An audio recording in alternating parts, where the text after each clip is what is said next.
welcome to Ask Bhavna, a podcast by Bhavna Healing. And today we have with us a really special guest, Divya Shah, the founder of Vinyasa Health, a platform that is designed to specially support mental health professionals. Well, from her personal journey throughout therapy as a client, as well as her insights from 400 plus practitioners, brought up the platform that we know today as Vinyasa Health. And in this podcast, we'll be going through her personal experiences, the challenge that she faced, and how she overcame all of them. And we're very incredibly happy to have her here. Hi, Kiran. How are you? I'm good. How are you? I'm good too. Thank you. How was your week? It was really great. How was your day? And we're so happy to have you here. Thank you so much, firstly, for giving me this opportunity. It genuinely means a lot. And well, my day has just begun. It's, I think, around 10-ish in the morning that is shooting this. So, yeah, it's been a great morning. So, let's start with the Vinyasa Healthcare itself. Sure. So, could you tell us what Vinyasa is and what was the inspiration behind creating that platform? Okay. What Vinyasa is essentially about therapist. And one thing that I was super clear when we started Vinyasa was that it always will be a therapist first platform. And a lot of this stems from my journey of being a therapy client for over 8+ years, right? And then multiple practitioners, like officially, if you say six, but unofficially, if you say there were more than 12 practitioners. And that's almost the double, by the way. So Vinyasa has evolved as a platform over the last 1 year. But what today Vinyasa is, it's essentially a practice management solution, right? And we are a practice management solution. However, it's one small part of the larger mission that we are trying to accomplish of essentially helping practitioners, right? Focus on healing and not admin.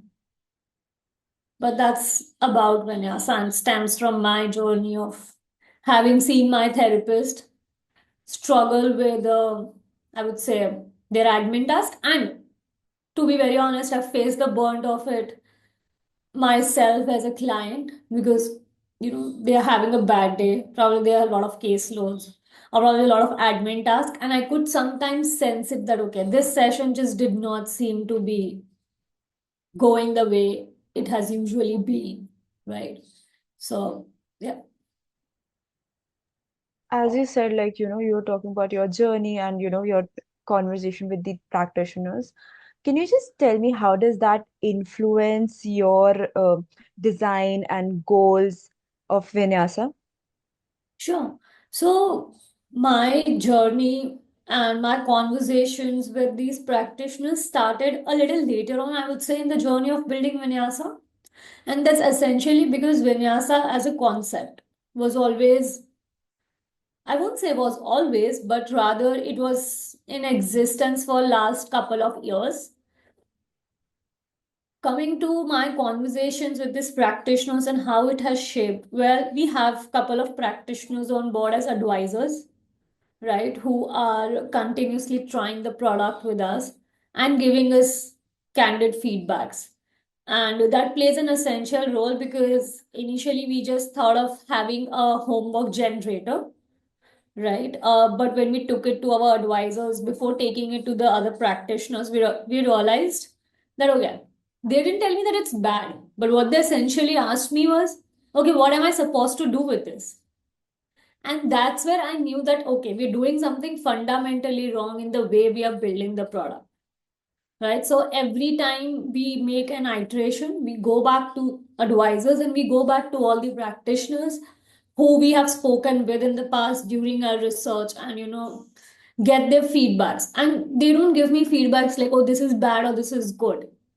When they ask me those questions, that is what is actually shaping Vinyasa.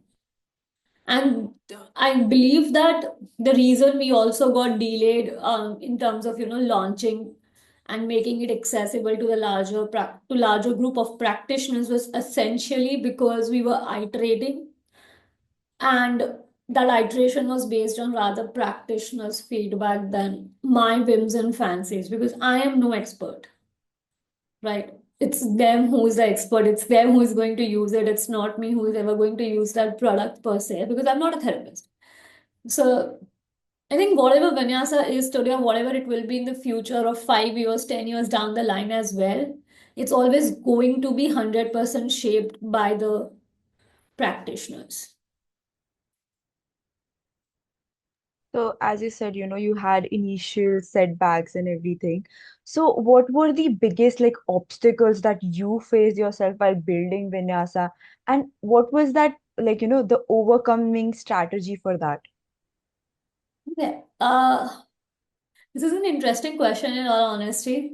When you ask about the setbacks and how did I overcome them, honestly, the setbacks don't really end per se, like after a point. Okay. There's every day a new challenge, or something that just has to go wrong because, well, you are a bootstrap startup and you're building a tech solution, right? So in terms of the setbacks, if I talk about the initial days, so in the initial days, we were more on the lens of being an AI diagnostic solution to help practitioners, right? But what we realized was that India does not have enough data. India does not have enough awareness for me to be able to even train my model and help practitioners make a little more accurate diagnosis and reduce the whole misdiagnosis aspect. Because, and where did that come from is essentially because I was misdiagnosed. I was misdiagnosed with bipolar when I didn't really have bipolar, right? So it was a one journey that of course played a pivotal role today when I look back, in building, or at least for me to get started with Vinyasa. Well, that's where we started. So we knew that eventually we had to, make a pivot and figure out what exactly is it that we can work with to still, again, help practitioners, right? The first idea, again, was to help practitioners. The eventual ideas were also to help practitioners. And in terms of the setbacks, well, I've had, the typical startup setbacks, or I would say challenges in the context of hiring, firing, and finding the right set of people who actually align with the values of the company. And yeah, I guess those are those typical, issues that we tend to face. But one more thing that if I had to talk outside of all of these would be that it was initially extremely difficult to have conversations with practitioners. Like I could sense a lot of friction whenever I would reach out to them.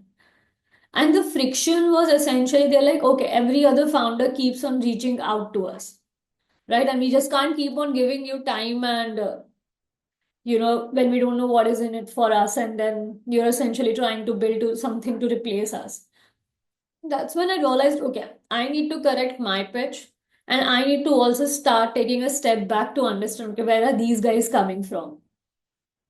And that is essentially, I think that was after, I think I did around 30 plus outreach. And this was kind of a consistent pattern for any senior practitioner, I would say. And when I say senior, I'm looking at anywhere above 3, 4 plus years of experience practitioners, right? So that kind of helped me understand, okay, these guys have already burned their fingers and they are very well, in their rights to, I would say, ask me or decline my request.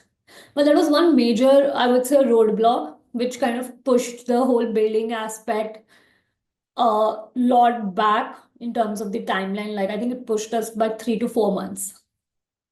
Right. So there was one. The other thing was that when I even hopped on a call with practitioners, they were quite reluctant somehow. And it took me a while to understand and, get better at ice breaking and all of those things. Some were like full chirpy like me, and they're like, yeah, let's get started and have a conversation. And a 15 minutes conversation goes on for like 30 minutes, 1 hour. And I've been always more than happy to help practitioners. But there was something. So two main things were A, convincing them to even get on a call with me, even during my research work.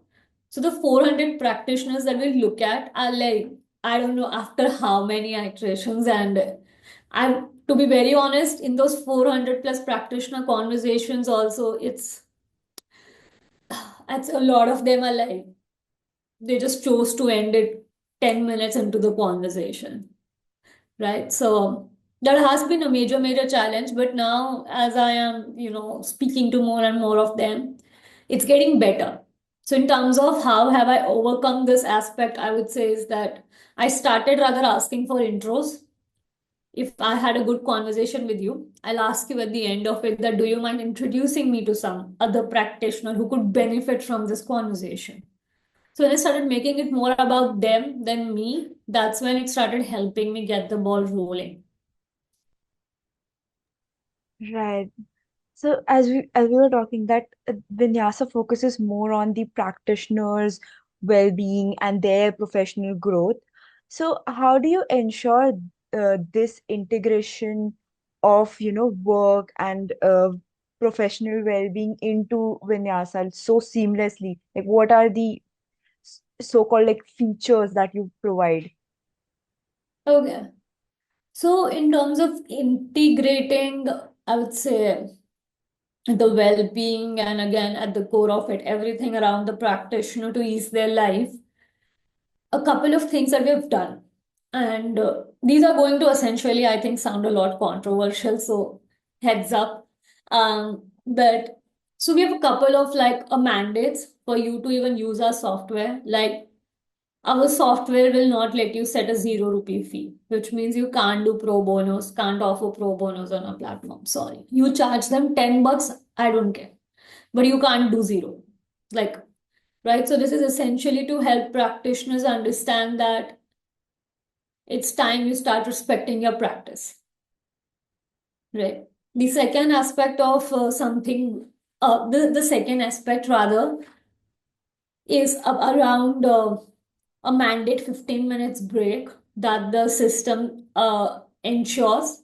So essentially, if someone booked a call with you for 10 o'clock and you offer 50-minute session, right? So 10:50 is when it essentially ends. So whenever someone wants to book even an 11 a.m. session with you, it's going to book a session for 11:05 to give that practitioner 15 minutes break to, refresh themselves and just get ready for the next one.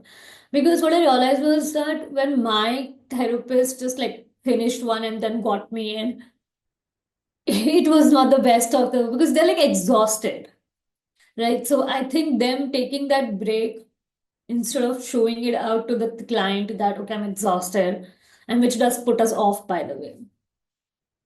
So that's the other thing that we have like a 15 minutes break. Of course, there's no pro bono that you can offer on the platform, right? Apart from this, there's a mandate cancellation policy that you need to have. By default, we have said that if a client cancels, before 24 hours, like after 24 hours are remaining, say 12 hours are remaining to your session, right? You can cancel it very well, but most likely you won't be refunded until you're rescheduling it and the practitioner accepts it, right? So this is again for us to help practitioners learn to start setting boundaries, right? And the last aspect of this is the whole advance booking and advance payment aspect. So when I say advance booking, it's like, okay, they're supposed to book at least 24 hours in advance. So our platform, your clients cannot book the same day, right? This is to us ensure that practitioners are not, I would say, this is essentially to ensure that practitioners are not, just thrown off guard whenever something happens, right? Or whenever there's a booking, because we all have got life and we all have got plans. And so that's on the advance booking part of it. But again, you can't book more than 7 days in advance as a client. So there's a lot of these little things which I started understanding when I was having conversations with practitioners that okay, they don't even have a cancellation policy. They don't charge in advance. So whenever a client is booking through our platform, they're essentially expected to make the payment before before their booking gets confirmed. So these are like a four things. To summarize, it's you can't offer pro bono. The second aspect is a mandate 15 minutes break that exists. Third is a mandate setting of cancellation policies. And the fourth is your advance booking aspect and advance payment. That's one of like good deal for a practitioner because like it's still a budding you know profession in India, and it's like still there in the Nascent starting phase of stages. it.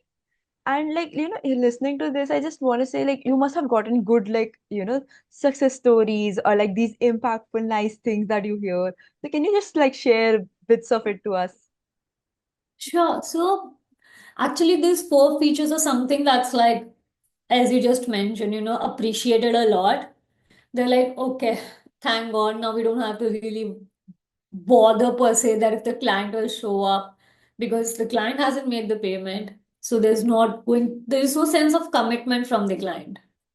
Right. And when there's no commitment, the show up rate anyways goes down. And this is regardless of you going for therapy or you're going for anything else. Like if you're going to a salon, you just make an appointment, but since you haven't made any payment, you could essentially just not show up and there's nothing they can do about it. Right. So these four features are something that's extremely appreciated. We have had initial users and a thing that we received as a consistent feedback was that the way the product is designed, it's not cognitively overloading them. It's intuitive. And these features have actually eased their life because the no show rate, rather, I would put it like that, the no show rate has gone down drastically. For one of the practitioners that is using Vinyasa, out of every 10 clients, or 10 session bookings, I would say 10 sessions, they would have around 5 to 6 no shows. But now that has gone down to like one or two. So it just drastically speaks about like how the tech is actually helping them. I have had one more practitioner. She deals with Indian clients abroad, expats, right? She did not get time for herself or her family. But after she started using Vinyasa, what helped her is that now she's able to spend at least 2 to 3 hours every day with herself, with her family, etc. Because now she's not doing those admin things anymore, right? And given my whole expertise around marketing and building businesses, I help these practitioners, streamline their approach or their process as a part of this journey of using Vinyasa. So yeah, it's no the no shows reducing, which is giving them a lot of peace of mind. Then there are practitioners who are able to now spend time with their family, which I think is extremely important and a beautiful thing that's happening. So in terms of like features we were talking about, right? So like a lot of tech was used in that sort of thing. So are you aware of that technical side of that? Like, how is the tech used in that Oh thing? yeah, okay, got it. So the fun fact is that though I don't come from a tech background, I'm the one who has built the product. So the tech stack, yes, I'm pretty much aware about it. We have mostly used the low code solutions. Now, a couple of things that if you ask in terms of the tools and tech, right? So it's a lot of coding and a lot of logics and those things. But say we have gone ahead and ensured that we have a Google Calendar integration for the therapist, right? So that even if you're making any changes to your Google Calendar, it gets blocked out here. You don't have to log into the system to be able to, join the session because you have the link already on your Google Calendar. So there are a lot of aspects of the tech into this I would say Vinyasa's product, but it's not something that's a extremely heavy tech per se. However, we're still ensuring that, the whole privacy aspect is taken care of, the whole consent aspect is taken care of. So if I were to talk about the whole consent aspect and the privacy aspect and relate it to the tech, so even the way we store data is essentially limited because we're like, if we don't need something, we don't store it. And when I say that we don't need something, it's essentially the practitioners. If they don't need it, We don't store it. We have ensured that the data gets auto deleted after 90 days of the last activity of the client, right? So, but we give the therapist a heads up that if you want to download the information about this client, you can, but we will delete it from our system, right? So it's those little things that we have taken care of in terms of the tech to ensure that it's safe and to ensure that it's adhering to our core values. Like even with the whole consent concept, it's a very little thing that we're doing, but I think it's extremely important is that whenever they're filling out their appointment details, they have a checkbox. Like, typically we have one checkbox that I agree to the terms and conditions and privacy policy. That's cool. That's a very classic traditional one. The other that we have is that I consent to sharing my contact details and email ID with the therapist. Now, if they don't give me that consent, I as an organization cannot send it to the therapist any further. And the same goes the other way around. So we don't share the therapist contact or email ID, anything with the clients. So whenever the therapists have to communicate with the clients, we're just trying to make sure that it's via email, and that email also goes through our system. So that's where again tech comes in, that okay, we're sending emails via our system. So the client will essentially never have your email ID or your details until you give it or until it's in a public domain. Like it won't come through Vinyasa, at least, to say the least. Right. So these are like little aspects of the whole tech that we are using. But one major that I really love is the Google Calendar integration, because the practitioners love it. They're like, okay, now we don't have to manage 10 calendars. Mental health is like a vast landscape right now, and it's constantly changing, it's constantly evolving. So how does Vinyasa adapt to its service as to keep with these shifts and trends? Does like Vinyasa get involved in it, in this, or does it just like acts as a platform for the practitioners? Okay, so this is firstly a very interesting question and a thought-provoking question for me. And the way I would like to approach this would be essentially that since Vinyasa is a practitioner first platform, if you see the trends and the upcoming changes in the industry, they're still very much focused towards how the therapy is being delivered to the client and the client experience, right? It still does not have much to do with the therapist. So as an ex-brand consultant, I would say I have always advised my clients in the past, don't hop onto every trend, be it in terms of marketing or be it in terms of your product.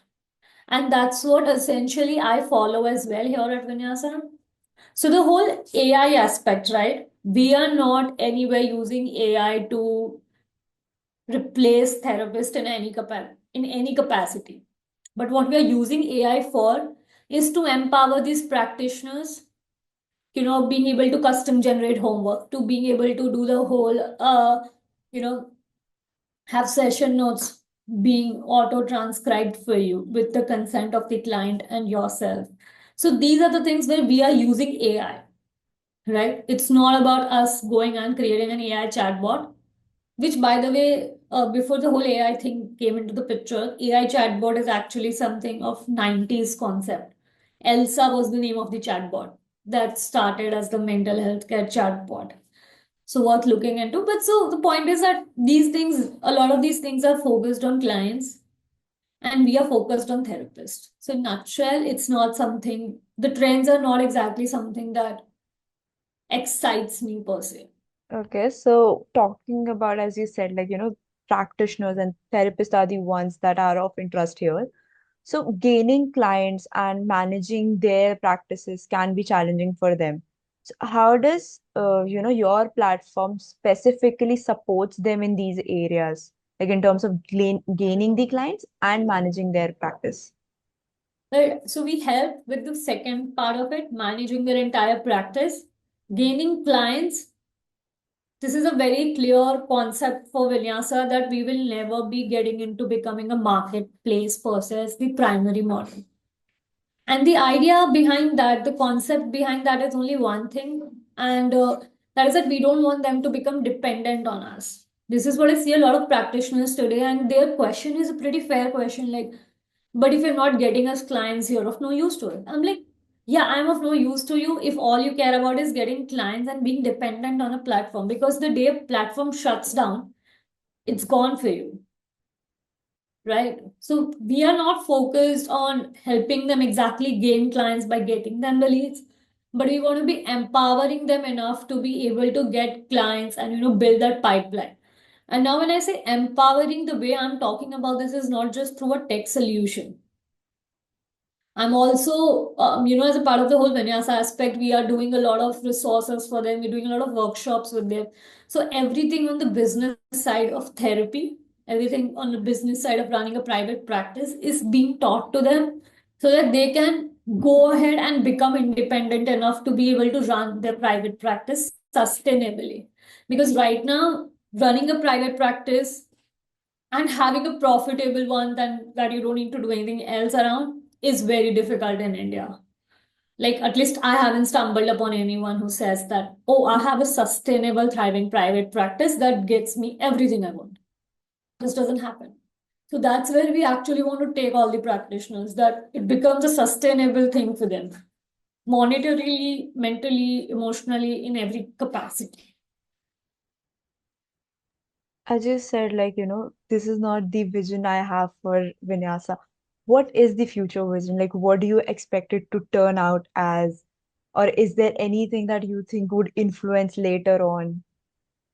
Ah, that's an interesting question. So, if I talk about, I think earlier in the conversation, I mentioned about the whole mission of Vinyasa, which is that we want to help practitioners, we want to rather empower practitioners into focusing more on healing their clients and helping their clients because that's what you're best at, right? And we don't want to be, sorry, I'll take a pause there. You could cut this piece out.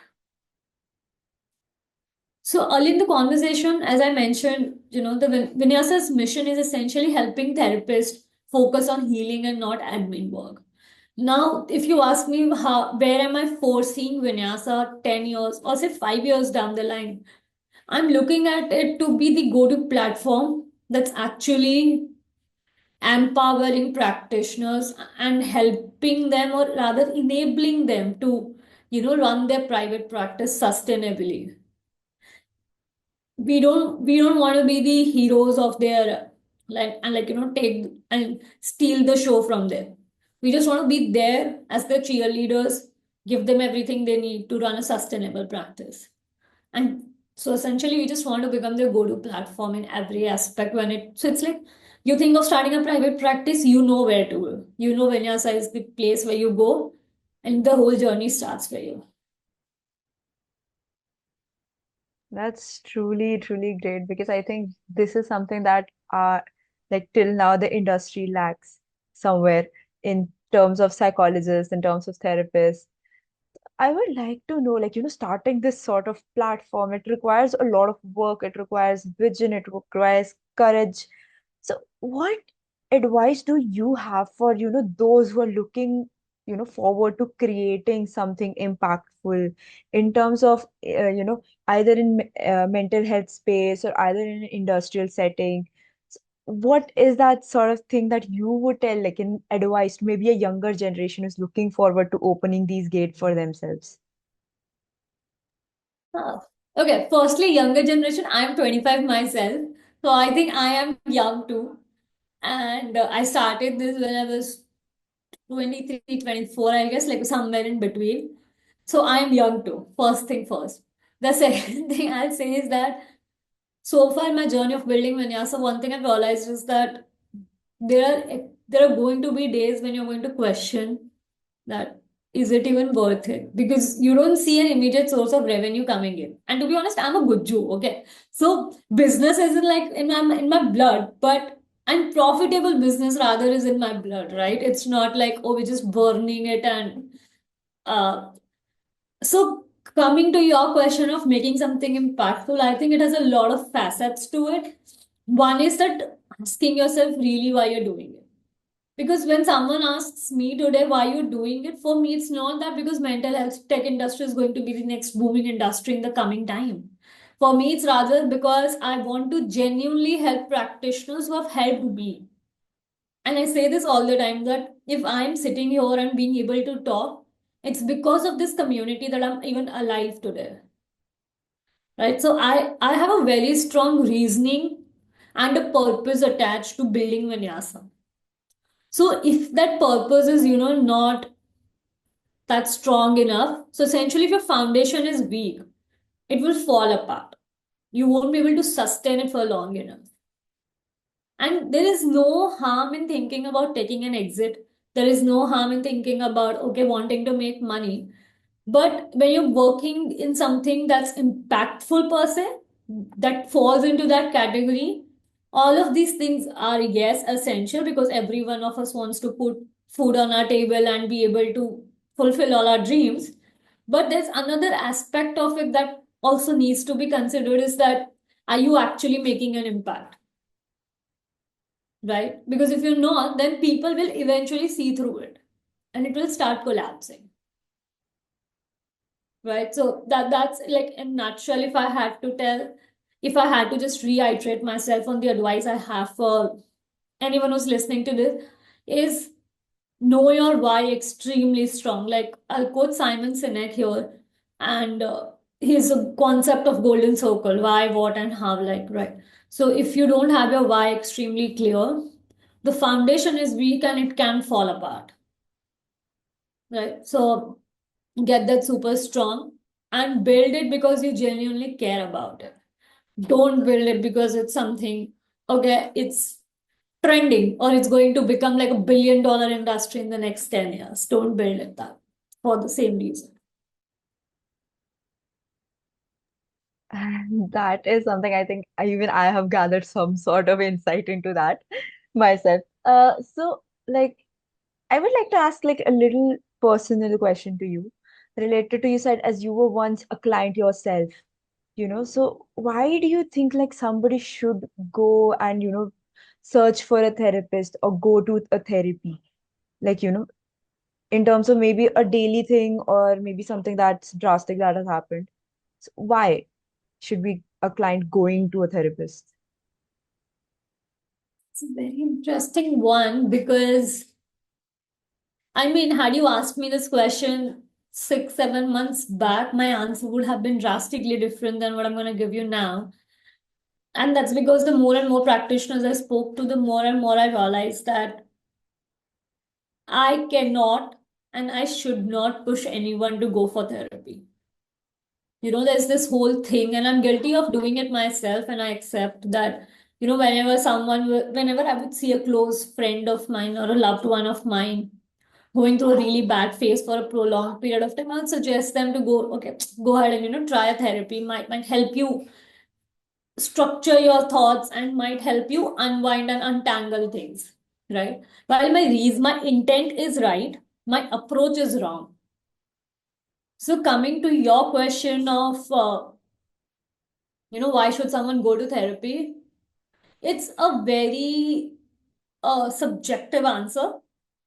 For me, I went to therapy because I was put into this spot where I could not talk. I mean, I had a very severe panic attack. That's how the whole journey started for me. And initially, it was my neurologist, to believe it or not, who was initially consulting me for who was counseling me because there were a lot of other um, aspects of the treatment that was happening, right? And then there have been phases in this 8 years of taking therapy where I've skipped out or where I've taken a break. And whenever I went back to taking a therapy after a long break, it was essentially because I felt I needed a sounding board. I felt I needed someone to help me with unbiased opinion. I wanted a safe space. Right. So I think everyone has their different reasonings. Like I know some folks who went for therapy because they were pushed into it, but then they dropped off eventually because they're not there. I think so. Why should someone go for therapy? is essentially a very subjective question answer. I would say it's not a one size fits all. But one thing I would surely like to address is that you don't have to necessarily have gone through a lot of trauma, or for something to happen so major in your life that that's when you go for therapy. You could have had a fantastic childhood, but there could be some little parts of you that has because your childhood shapes you, right? So there are going to be bad memories as well that has played a role in who you are today as an individual. So it's always a good idea to be able to go and work on yourself. And I feel therapy is a place where you can become a lot more self aware if you're actually putting in the efforts, because it's a two-way street. Your therapist can meet you at 80% of the road, the 20% you have to, right? So go for therapy because you want to know yourself better. Don't go for therapy because someone asked you to, or because an influencer said so.